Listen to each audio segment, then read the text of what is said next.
والتفت الساق بالساق إلى ربك يومئذ المساق. الحمد لله رب العالمين، والصلاة والسلام على رسوله الأمين وعلى آله وأصحابه ومن تبعهم بإحسان إلى يوم الدين. Amma ba'd. Pembahasan yang lalu tentang haramnya isbalul izar, baik seseorang melakukannya dengan kesombongan hati maupun tidak. Dikarenakan isbal itu sendiri merupakan bentuk kesombongan, terlebih lagi ketika seseorang telah mengetahui bimbingan Rasulullah SAW tentang izratul mukmin, sarung seorang mukmin atau jubah atau sirwal seorang mukmin ila nisis saqain, sampai pertengahan betis, atau paling rendahnya sampai kedua mata kaki,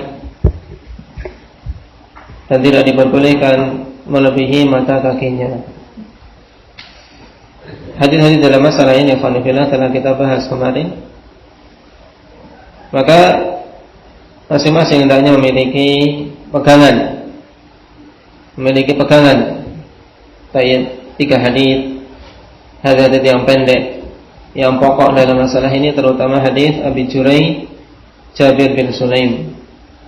Ambil dari lafaz pokoknya saja, wa iyyaka wa isbalal izar fa innaha minal makhilah fa innallaha la yuhibbul makhilah. Hati-hati kamu, jauhilah olehmu isbalul izar, karena sungguhnya termasuk kesombongan, dan Allah Subhanahu wa taala tidak mencintai kesombongan. Ini sangat tegas dan menjadi kunci pemutus khilaf bagi orang-orang yang menginginkan mengikuti sunnah Rasul sallallahu alaihi wasallam. Kita masuk pada pembahasan berikutnya. Masih pada penjelasan Syekh Ahmad An-Najmi rahimahullah ta'ala bahwasanya sunnah pengertiannya akhwanifillah terbagi menjadi 2. Yang pertama bermakna manhaj yang Rasulullah SAW berjalan di atasnya, demikian pula para sahabat. Yang ini mencakup perkara-perkara yang wajib maupun yang mandub. Baik, sekarang beliau ingin mencontohkan yang mandub ini, yaitu perkara-perkara yang mustahab. Beliau katakan watanawalal mandub, dan juga sunnah itu mencakup perkara yang mandub. Karena jalan hidup Nabi SAW ada yang memang sifatnya wajib, harus diikuti, dan ada yang sifatnya mustahab.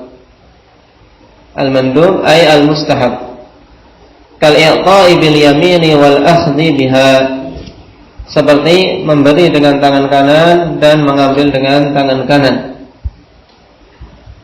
Ini sudah perkara yang merupakan adab-adab Islamiyah. Bahkan kalau zahir dari hadis berupa perintah, berupa perintah dari Nabi SAW. Dalil untuk permasalahan ini hadis Abi Hurairah radhiyallahu anhu yang diriwayatkan oleh Imam Ibnu Majah dan disahihkan oleh Syekh Albani rahimahullahu taala dalam As-Sahihah nomor 1236. Rasulullah sallallahu alaihi wasallam mengatakan, liyaqul ahadukum biyamini wal yashrab biyamini wal ya'khudh biyamini wal yu'ti biyamini. Dari Abi Hurairah radhiyallahu anhu, qala Rasulullah sallallahu alaihi wasallam, liyaqul ahadukum biyamini, makanlah salah seorang di antara kalian itu dengan tangan kanannya, perintah. Wal yashrab biyamini, dan minumlah dengan tangan kanannya. Kemudian yang ketiga, wal ya'khudh biyaminih, dan ambillah dengan tangan kanan. Ketika mengambil dengan tangan kanan. Kemudian yang keempat, wal yu'ti biyaminih, dan ya, memberilah dengan tangan kanan. Jadi mengambil dan memberi diperintahkan untuk dengan tangan kanan. Kemudian Rasulullah SAW memberikan ta'lim, memberikan alasan, sehingga semakin menguatkan seorang muslim untuk mengamalkan apa yang diperintahkan oleh beliau tersebut. Fa inna syaitana ya'kulu bishimalihi wa yashrabu bishimalihi wa yu'ti bishimalihi wa ya'khudhu bishimalihi. Sebab syaitan itu makan dengan tangan kiri, minum dengan tangan kiri, dan kalau dia memberi dengan tangan kiri, ketika mengambil juga dengan tangan kiri.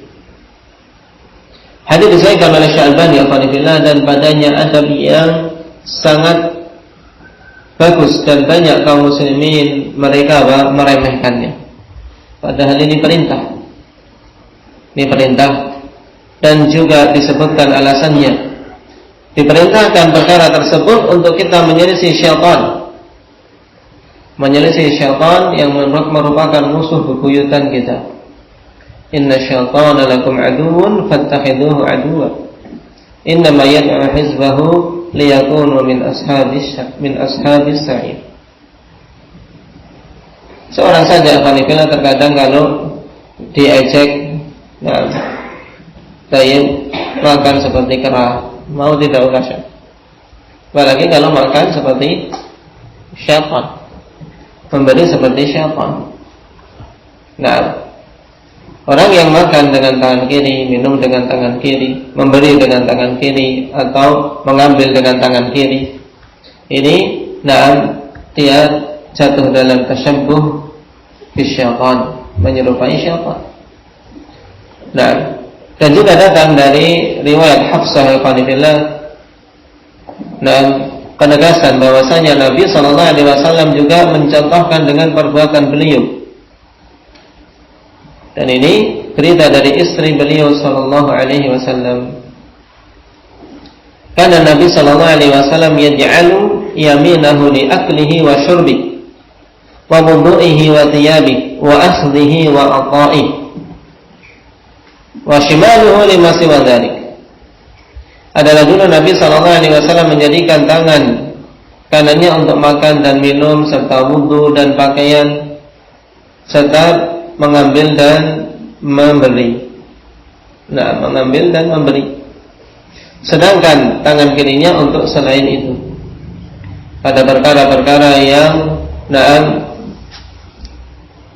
padanya apa? Padanya izalatun najasah, misalnya menghilangkan najis. Ini dengan tangan kiri. Nah, oleh karena itulah hendaknya seorang muslim benar-benar menjaga adab ini. Ketika memberi, beri dengan tangan kanan. Mengambil dengan tangan kanan.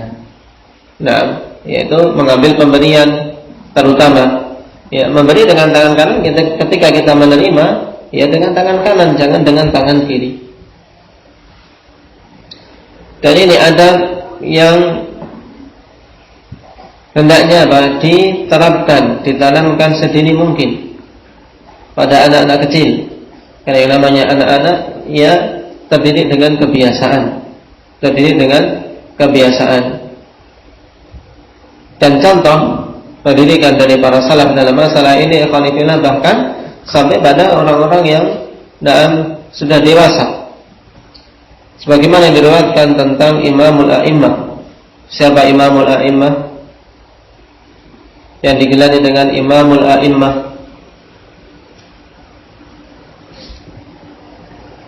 Imam Ibnu Khuzaimah rahimahullah ta'ala, imam di abad ke-3. Baik, yang Allah Subhanahu wa ta'ala berikan keluasan ilmu.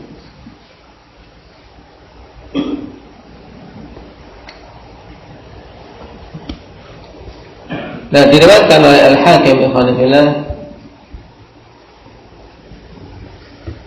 Beliau katakan sami'tu Abu Amr Ibn Ismail yaqul kuntu fi majlis Ibn Khuzaimah.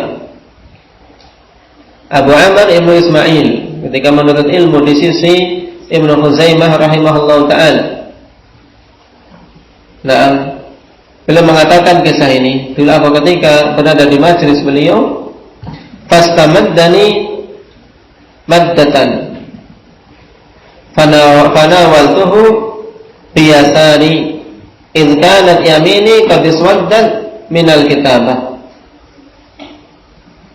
Nah, kemudian beliau menjulurkan tangannya, ya, meminta sesuatu, maka kemudian aku pun memberikan dengan tangan kiriku, ingin mengambilkan dengan tangan kiri, dikarenakan tangan kananku saat itu hitam, dikarenakan menulis, ya. Menulis dengan saat itu kan dengan tinta. Tinta tentunya tidak seperti zaman sekarang. Nah, tinta zaman dahulu. Tayyib. Indonesia mungkin masih dengan pena tutul.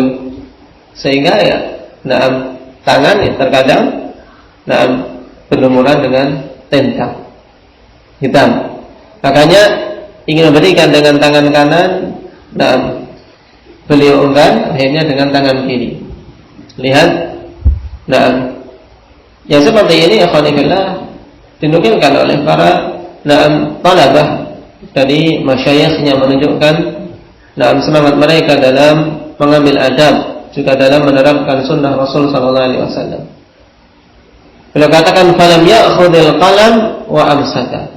Maka beliau pun tidak mau untuk mengambil pena tersebut dan beliau menahan diri. Artinya sudah dikasihkan pena tapi dengan tangan kiri. Maka Ibnu Khuzaimah menahan diri, tidak mau mengambil pena yang diberikan dengan tangan kiri. Faqala li ba'd ashabi law nawalta asy-syaikh bi yaminika fa akhadtu al-qalam bi yamini fa nawaltuhu iyyah fa akhadhahu minni. Maka sebagian murid-murid beliau yang lain mengatakan kepadaku, seandainya engkau memberikan kepada syekh dengan tangan kananmu, tentu akan diterima. Maka aku pun mengambil pena tadi dengan tangan kananku dan aku berikan kepada beliau sehingga beliau mengambil pena tadi dariku. Ini pendidikan para salaf.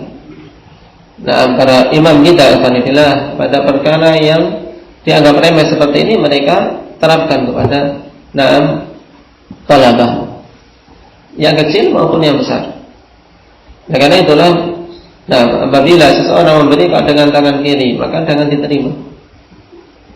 Kecuali memang kondisi dia punya udzur, misalnya tangan kanannya sedang memegang perkara lain yang tidak bisa untuk diletakkan, atau tangan kanannya sedang kotor, baik sehingga malah benda yang mau diberikan ini ikut kotor, atau yang menerima misalnya tangan kirinya sedang makan sehingga untuk menerima sesuatu ini malah merepotkan, ini udzur, tidak mengapa.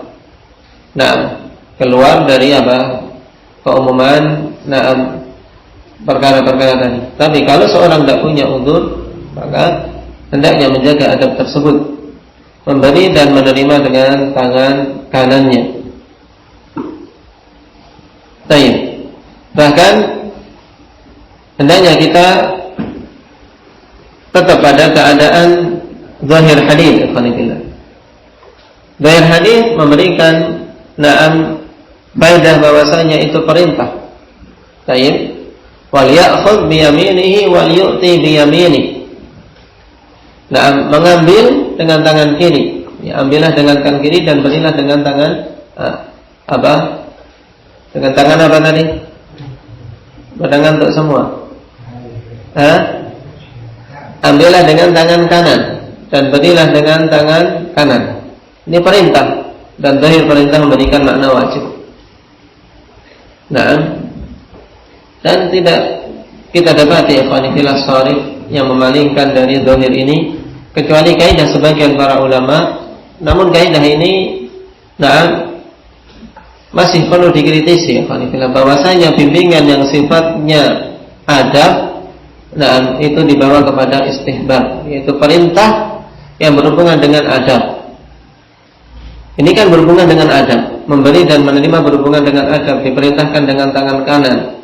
Para fuqaha mengatakan dibawa kepada na'am istihbab. Tapi sharif yang seperti ini tidak terlalu kuat, sehingga lebih utama bagi kita untuk tetap di atas zahir dalil. Nah, oleh karena itu lajnah daimah sendiri yang saat itu diketuai oleh Syekh Ibn Baz. Ketika ditanya dalam fatwa nomor 20.961 di fatwa lajnah ad-daimah, ma hukmul akhdhi wal i'ta'i bishimal, hal huwa al-hurmah amil karahah? Apa hukum mengambil dan memberi dengan tangan kiri, apakah itu haram ataukah makruh? Haram ataukah makruh? Karena tadi ada larangan, ya tidak? Ada larangan dari Rasulullah SAW. Baik. Dan juga di sisi yang lain ada perintah untuk melakukan kebalikannya, memberi dan menerima dengan tangan kanan. Baik. Maka jawaban lajnah bagaimana? Mereka mengatakan sabatan nahyu 'anil akhdhi wal i'ta'i bishimal. Telah sabit larangan dari apa? Dari mengambil dan memberi dengan tangan kiri.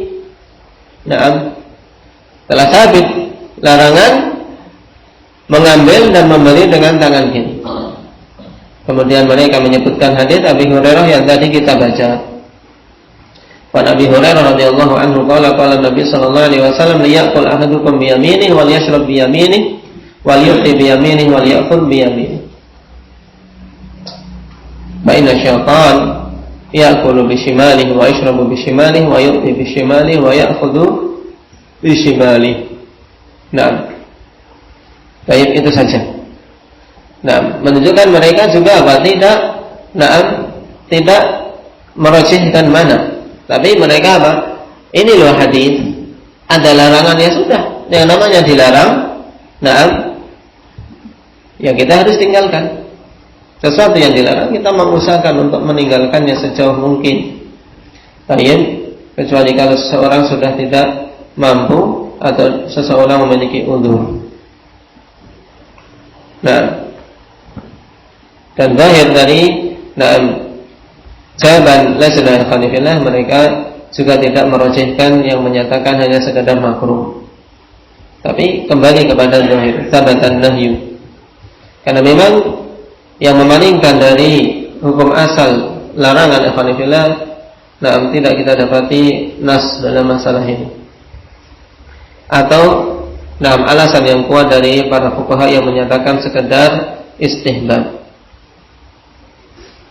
Nah, karena itulah mulazamatul adab yang kita bahas pada pertemuan kali ini, memberi dan menerima dengan tangan kanan hendaknya ditetapi, seorang tetap di atasnya berdasarkan dalil. Sehingga dihafal dalil tadi, hadis siapa? Hadis Abi Hurairah radhiyallahu anhu. Lafaznya mudah berhubungan dengan 4 perkara. Dan larangan dari 4 perkara yang dikeluarkan oleh Imam Ahmad dan yang lainnya serta disahihkan Syekh Albani. Adapun tentang masalah makan dan minum dengan tangan kanan ini jelas. Dalil-dalil yang lain banyak, hadis Ibnu Umar radhiyallahu anhuma dan yang lainnya membimbingkan untuk makan dengan tangan kanan dan larangan yang keras dari melakukannya dengan tangan kiri. Baik, kita lanjutkan. Al-qismu tsani dari makna sunnah. As-sunnatu 'inda al-fuqaha. Makna sunnah di sisi para fuqaha. Di sisi para fuqaha apa? Maka dunal wajib min al-fadha'il wa ghairiha. Yaitu apa saja yang tidak wajib.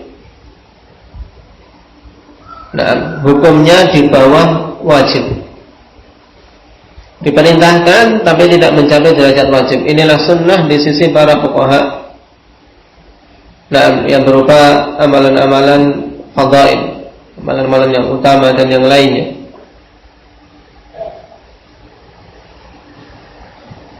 Seperti misalnya salat-salat rawatib, qabliyah wa ba'diyah yang mengiringi salat-salat fardu. Ini sunnah. Di sisi para fuqaha maknanya demikian. Seandainya seorang melakukannya dia mendapatkan pahala, dan seandainya seseorang meninggalkannya tidak mendapatkan dosa. Tapi dengan catatan ikhwanifillah, dia meninggalkan sunnah tersebut bukan karena benci dengan sunnah tadi. Ini poin penting. Karena siapapun yang meninggalkan suatu sunnah dalam keadaan dia benci kepada sunnah tersebut, walaupun itu sunnah dalam pengertian para fuqaha, dia jengkel, tidak suka dengan sunnah tersebut, nah maka ini perkara yang berbahaya. Bahkan bisa sampai derajat apa? Derajat apa? Indaki apa Mujahid? Derajat kufur karena membenci apa? Salah satu sunnah dari sunnah Nabi Sallallahu Alaihi Wasallam, sebagaimana telah kita lewati dalam Nawaqidul Islam. Nah, hanya sekedar benci saja. Karena seorang Muslim ya khonifillah, tidak boleh membenci apa-apa yang datang dari Rasulullah Sallallahu Alaihi Wasallam, walaupun dia belum mampu untuk melaksanakannya, walaupun hatinya berat untuk melaksanakannya, misalnya karena perkara itu memang perkara yang berat pada jiwa. Tapi jangan sampai membenci. Akui kelemahan karena ketidakmampuan dan minta pertolongan kepada Allah Subhanahu wa taala untuk diberi kekuatan. Dan sunnah di sisi para fuqaha ini biasa diistilahkan dengan mustahab atau mandub. Ini sama. Atau nafilah. Contohnya ke hadis, kana yujibuhu tayammun fi tana'ulihi wa tarajjulihi wa tuhurihi wa fi sya'nihi kulli. Wa ma'na dhalik al-istihbabu fa yuqalu mathalan al-bad'u bil yamini mustahabbun. Seperti hadis, karena Rasulullah sallallahu alaihi wasallam yujibuhu tayammun fi tana'ulihi. Rasulullah SAW mencintai untuk tayammun, yaitu mendahulukan yang kanan dalam memakai sendal. Nah, mendahulukan yang kanan dalam memakai sendal. Kemudian tarajjul, mendahulukan yang kanan dalam apa makna tarajjul? Apa makna tarajjul? Indah ya Zakaria. Rijlun.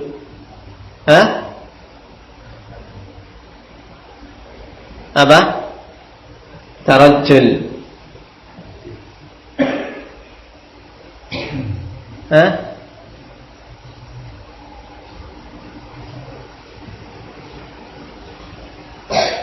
Apa makna tarajjul? Bersisir. Nah, bersisir. Jangan sampai bingung dengan ra, jim dan lam, dikiranya rijlun. Nah, tana'ul memakai sandal, tarajjul menyisir. Jadi ketika menyisir, ya dia dahulukan sisi kanan. Nah, ketika mau membelah rambutnya misalnya, nah ke sisi kanan terlebih dahulu. Wa tuhurihi juga ketika taharah, didahulukan yang kanan. Wa fi sya'nihi kullin, dan dalam semua perkara beliau. Nah, pada semua perkara beliau. Dan makna yang demikian ini maknanya istihbab. Nah, disunnahkannya berdasarkan contoh dari perbuatan Nabi Sallallahu Alaihi Wasallam dan juga bimbingan-bimbingan beliau pada perkara-perkara yang memiliki kemuliaan. Nah, pada perkara-perkara yang memiliki kemuliaan maka didahulukan yang kanan. Wa yuqalu masalan al-bad'u bil yamini mustahab. Maka dikatakan sebagai contoh memulai dengan tangan kanan itu hukumnya mustahab, disunnahkan. Baik, memulainya. Dan tanbih juga ikhwanillah yang terkadang keliru dalam memahami masalah ini juga mengenai masalah apa? Zikir. Nah, zikir telah kita ketahui bahwasanya sunnahnya dengan tangan. Nah, sunnahnya dengan tangan sebagaimana dalam hadis Abdullah bin Amr bin Al-As radhiyallahu anhuma dalam Sunan Abi Dawud. Ra'aitu Rasulullah sallallahu alaihi wasallam yaqidu tasbih bi yadi. Naam, aku melihat Nabi sallallahu alaihi wasallam menghitung tasbih dengan tangan beliau. Dan dalam riwayat Abi Dawud, dengan lafaz bi yamini, dengan tangan kanan beliau. Cuma lafaz bi yamini ini syadz, ikhwan fillah. Lafaz yang mahfuz bi yadi, sehingga maknanya umum. Maknanya umum sebagaimana diterangkan secara khusus oleh Syekh Bakar Abu Zaid tentang kelemahan lafaz biyamini. Oleh karena itulah tatkala Rasulullah sallallahu alaihi wasallam menghitung tasbih dengan tangan beliau biyadi. Tanpa ada penetapan tangan kanan atau tangan kiri, maka kembali kepada keumuman kaidah usuliyah. Mufrad mudhaf yufidul umum, biyadi berarti mencakup kedua tangan. Tidak ada pengkhususan tangan kanan. Adapun kalau kita mau mengamalkan hadis ini, yujibul tayammun, beliau mencintai tayammun, yaitu mendahulukan yang kanan kita tidak bertentangan dengan hal tersebut. Kita dahulukan yang kanan untuk menghitung, baru kemudian tangan kiri. Karena ini yang dikuatkan oleh sisi-sisi yang lain. Dalam beberapa kondisi Rasulullah SAW ketika menghitung bulan misalnya, asyhru hakadha wa hakadha wa hakadha. Dalam hadis sahihain. Bulan itu demikian dan demikian, yaitu maksudnya berapa? 29. Ketika menghitung beliau gunakan kedua tangannya ketika membutuhkannya. Ketika jumlah melebihi 5 tentunya butuh untuk menggunakan kedua tangan. Dan juga zikir itu masuk bagian dari doa. Dan doa seseorang menggunakan kedua tangannya. Menggunakan kedua tangannya. Demikian pula zikir ketika menghitung, usahakan menghitung dengan kedua tangan. Dengan harapan apa? Alhamdulillah kedua-duanya menjadi saksi kita kelak di hari kiamat. Ada pun yang keras dalam masalah ini, dalam artian mengingkari dengan keras yang menggunakan tangan kirinya untuk menghitung, untuk menghitung juga, maka mereka berlandaskan dengan riwayat Abi Dawud tadi, biyamini, karena di situ penegasan dengan tangan kanan. Cuman kita katakan lafaz biyamini itu lemah. Dikarenakan Syekh Abu Dawud menyelisih perawi-perawi yang lain.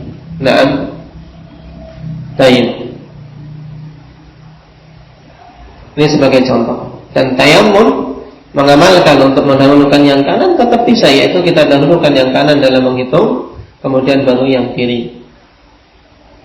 Dengan kaidah atau kaifiyah menghitung sebagaimana kita dapat faedah dari Syekh Muhammad Mani hafizahullah taala, menghitungnya dengan jari. Akad dengan jari menghitung, baru kemudian dibuka, menghitung lagi, dibuka, tidak dengan ruas-ruasnya. Ini sekedar mengingatkan seseorang membangun ibadahnya dan amalannya di atas dalil dan kokoh di atasnya sesuai dengan kaidah serta adillah yang dipahami. Qala amma al-wajibatu fahiya tadkhulu fil qismil awal wa dzalika mithlul aqli bil yamin. Adapun perkara-perkara yang wajib di sisi para fuqaha, maka dia itu masuk pada pembagian yang pertama.